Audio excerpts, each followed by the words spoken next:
Rusia marah, ancam habisi separuh Eropa dengan Satan II lebih mengerikan dari bom Hiroshima. Уважаемые товарищи, я поздравляю вас с успешным пуском межконтинентальной баллистической ракеты «Таймс». Это большое, знаменательное событие в развитии перспективной системы режима российской армии. Новый комплекс обладает высочайшими тактико-техническими характеристиками и способен преодолевать все современные средства производства. Действительно уникальное оружие будет укреплять боевой потенциал наших вооруженных сил. Надежно обеспечит безопасность России от внешних угроз и заставит задуматься тех, кто в пылу оголтелой агрессивной риторики пытается угрожать нашей стране. Rusia telah mendapatkan banyak sanksi dari sejumlah negara Uni Eropa atas invasinya ke Ukraina. Diketahui sejumlah negara di dunia menjatuhkan sanksi ekonomi kepada Rusia termasuk mengembargo minyak dan gas. Tak sampai di situ saja, rupanya sanksi lainnya adalah beberapa negara Eropa malah menutup pintu masuk bagi sejumlah pejabat tinggi Rusia.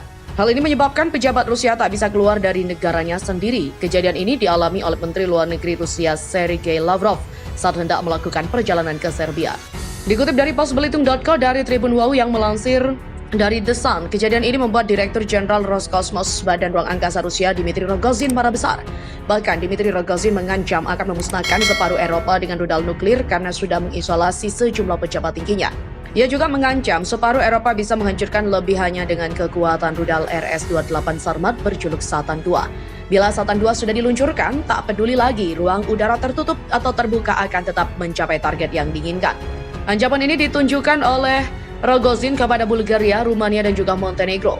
Tiga negara ini juga telah menutup ruang udaranya saat pejabat elit Rusia hendak melakukan perjalanan ke luar negeri. Politikus itu juga memperingatkan negara-negara itu tidak ada yang dapat menghentikan rudal RS-28 Sarmat atau Satan II milik Rusia jika sudah diluncurkan.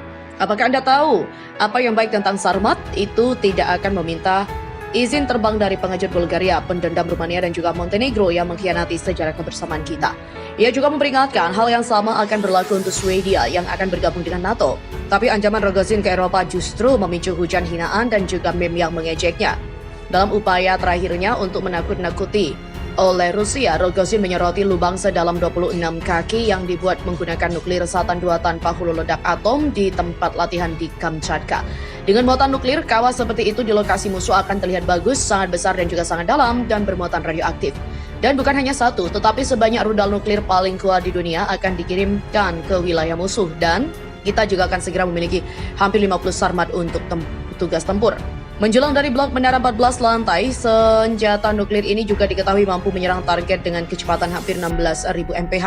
Rudal seberat 208 ton ini juga diklaim dapat membawa 15 hulu ledak dan juga berpotensi melenyapkan wilayah seluas Inggris dalam satu ledakan. Rudal Satan II juga lebih kuat dari bom Hiroshima Nagasaki. Rusia melakukan uji coba peluncuran rudal balistik antar benua di tengah memanasnya konflik dengan Ukraina. Presiden Rusia Vladimir Putin membanggakan rudal tersebut sebagai senjata yang tak bisa dihentikan. Bahkan misil itu dikatakan memiliki kekuatan penghancur 1000 lebih besar dibanding dengan bom nuklir Hiroshima Nagasaki saat Perang Dunia II.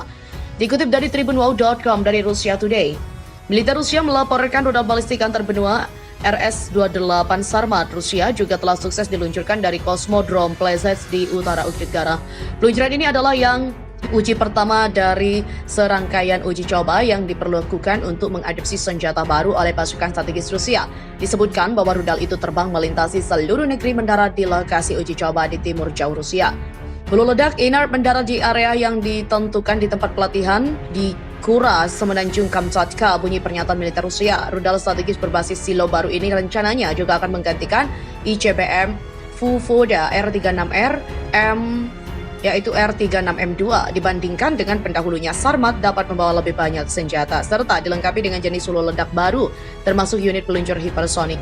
Putin menyebut peluncuran itu sebagai peristiwa yang sangat penting bagi Rusia dan juga memberikan selamat kepada militer atas keberhasilan peluncuran uji coba, di mana sistem baru ini juga memiliki karakteristik taktis dan teknis terbaik dan juga mampu menembus semua pertahanan anti rudal modern.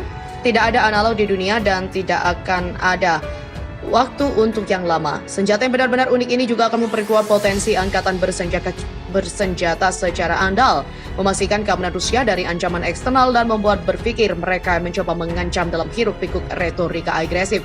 Uji coba rudal baru diharapkan akan selesai akhir tahun ini. Setelah itu Sarmat secara resmi akan memasuki layanan dan juga amunisi pertama dan akan dipasok ke pasukan rudal strategis negara.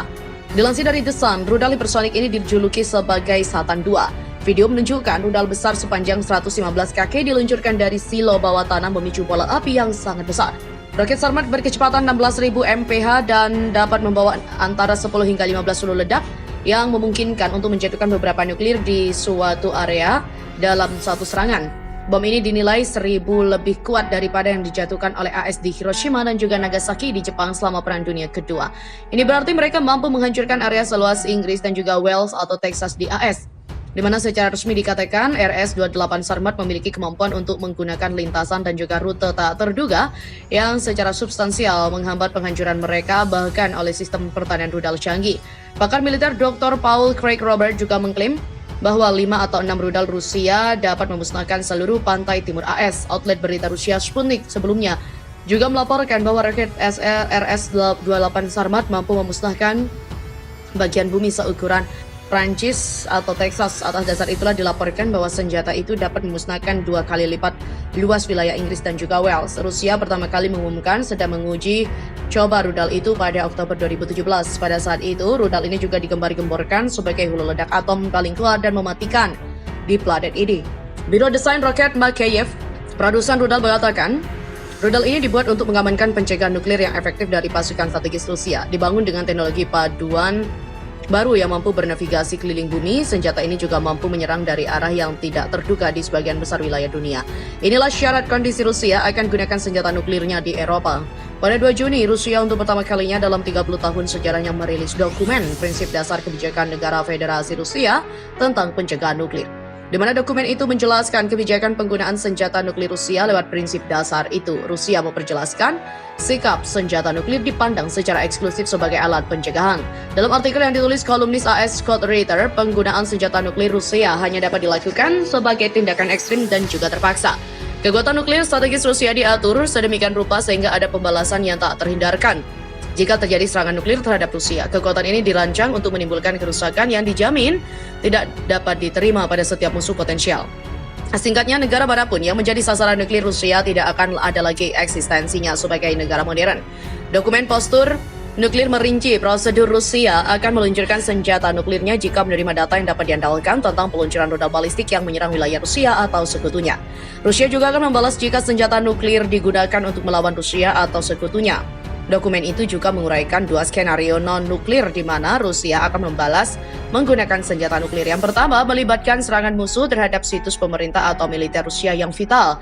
Gangguan yang akan merusak tindakan respon kekuatan nuklir, yaitu apa yang disebut serangan langsung ke pemimpin politik dan militer Rusia. Seperti ditunjukkan Menteri Luar Negeri Rusia Sergei Lavrov saat melawat ke India, tidak satupun dari kondisi yang ditetapkan dalam dokumen prinsip dasar yang berlaku untuk situasi saat ini di Ukraina. Namun, ini tidak berarti bahwa konflik Ukraina tidak mengakibatkan peningkatan suhu nuklir di Eropa. Di Swedia, dukungan untuk bergabung dengan NATO juga semakin meningkat dan Finlandia dapat mengajukan permohonan keanggotaan dalam beberapa minggu. Jika blok yang dipimpin AS meluas ke 2 negara ini, mungkin ada kemungkinan respon militer oleh Rusia atau setidaknya peningkatan pasukan Rusia. Menurut Dmitry Medvedev, mantan presiden dan perdana menteri yang saat ini menjadi penasehat Presiden Putin tentang masalah keamanan nasional, jika Swedia atau Finlandia bergabung dengan NATO, tidak mungkin lagi membicarakan status bebas nuklir di Baltik.